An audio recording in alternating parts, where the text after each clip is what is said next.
Welcome to the official Garmin channel. Today we'll have a look at how we can create the zipper fly on any pair of trousers in the easiest and most beginner-friendly way. Here are all of the components required. Of course, you need your trousers, the two front panels. You need a zipper, which usually runs anywhere between 18 to 20 centimeters. And you also need to create two extra components. And let's now head into Clo3D so I can show you how. First of all, you need to measure the length of your zipper. And you only need to measure the tracks, which in our case are 18.5 centimeters. We have to use that length as reference when we're creating those two components here. First off, we need to create a rectangle, and we'll do it at 185 by 50 mil. And we will of course round off one of the corners by doing this cut in here. And then we want to take this corner here and we want to cut into it by 5 millimeters. So this is the final shape that we're looking at. The next component here is the actual shield, which of course protects your junk from getting stuck into the zipper, which is one of humanity's greatest fears. And this is what it needs to look like. I'm gonna create a rectangle, which again is 185, so we're still referencing the height of the zipper teeth. 185 by 80 mil, and then we want to cut 1 centimeter towards the center. So this is pretty much all that I did. I went 1 centimeter here and 1 centimeter here. And you of course need to cut those two components out of the main fabric which you're using to create your pair of trousers.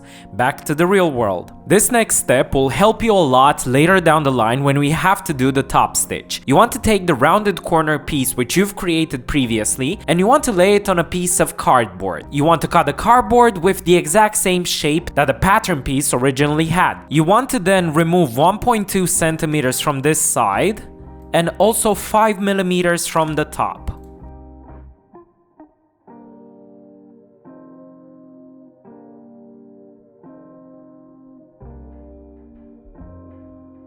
We now want to take our shield, fold it in half, and sew it on the side with a 0.5 centimeter seam allowance.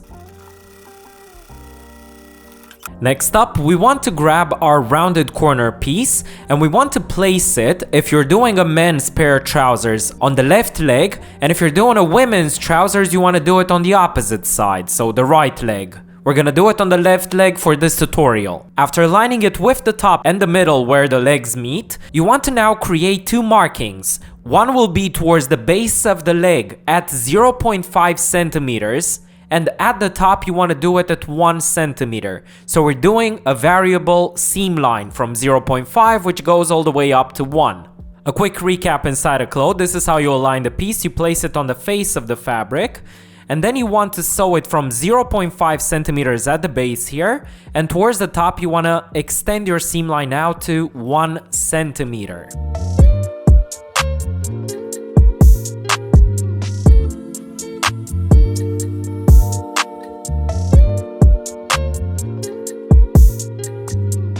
Next up, you want to separate the component, bring it towards the exterior, and create a top stitch at 2 millimeters to lock it in place and help it fold inwards more easily.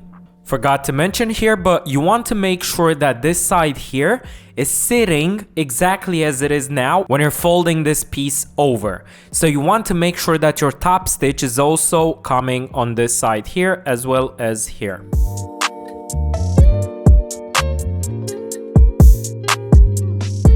Now we want to grab the zipper and make sure that we're placing it upside down onto the rounded corner piece.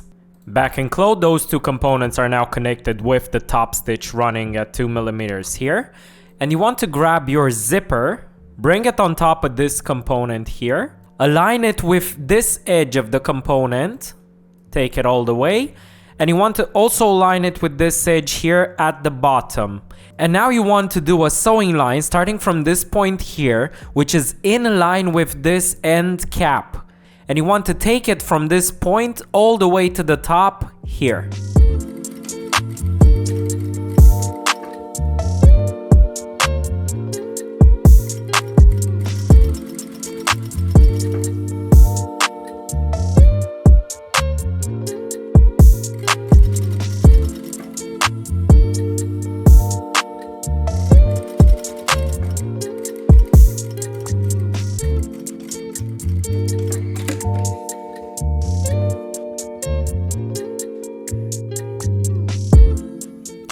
Now you want to grab the shield component. The edge of the zipper should align perfectly with the edge of the newly formed folded shield. And you want them to also align at the base. This time we're taking our sewing line all the way from the base and all the way to the top, so we're not influenced at all by the metallic end cap.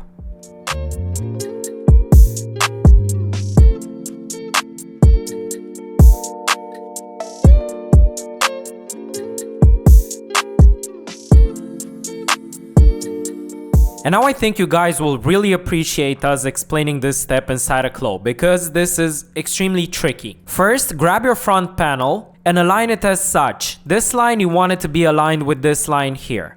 After you do this alignment, you want to look for the base of the zipper. You want to measure 1 centimeter from the base of the zipper, and then you want to take that line and bring it over here. So onto the opposite front panel, which we are now preparing to connect. Todo el mundo quisiera ser feliz, al menos una vez. Then we want to do another measurement here at the top, and we need to do this one at 1 centimeter, so 10 millimeters. And now I want to connect those 2 points by creating a line between them. Por esa ruina, pisoteando las flores y luego And now we need to use this line in order to fold our entire panel. So we're going to be grabbing this side here, folding it inwards, and then we want to take this entire piece here and bring it over so we connect it over top of our zipper.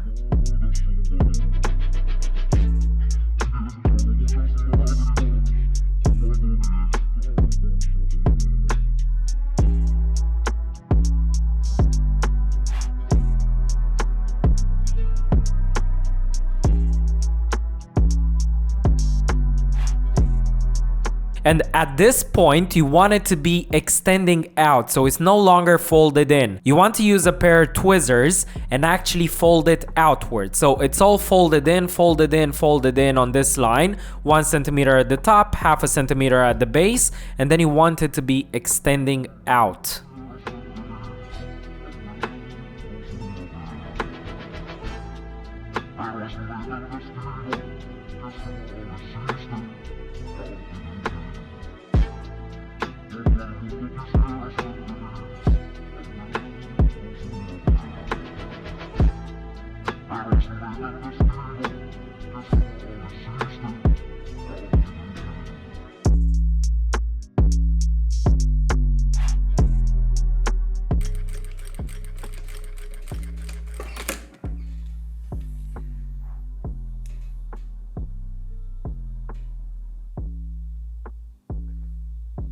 Let's now flip our components over.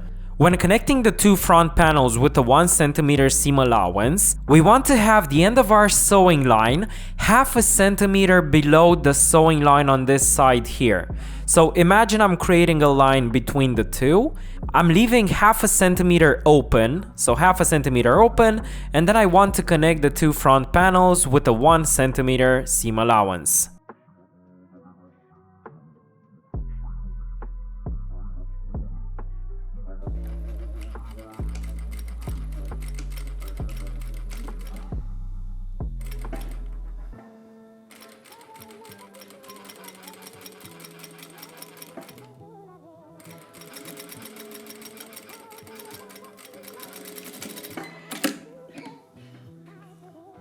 In preparation for the next step, you want to take your components over to the ironing station and flatten everything out, because this is gonna help you create the perfect top stitch. Remember the cardboard cutout we created in the beginning? We're now gonna use it as a reference in order to trace our top stitch. And we want to make sure that we're bringing the cardboard and aligning it all the way up to the edge, because otherwise you're not gonna get very pleasant results.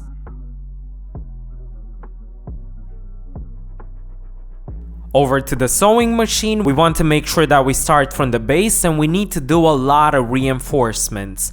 We recommend at least 4, but we sometimes do 6 or maybe even 8. As you are approaching the end of the curve, you want to grab the shield piece, the one that is folded in half, and you want to move it out of the way, because we don't want to top stitch that in. If you do that, you're not going to be able to open up your pants and actually use them properly. Just take it very, very slow and bring your sewing line as beautifully and as straight as you can using the reference that we've created with the cardboard.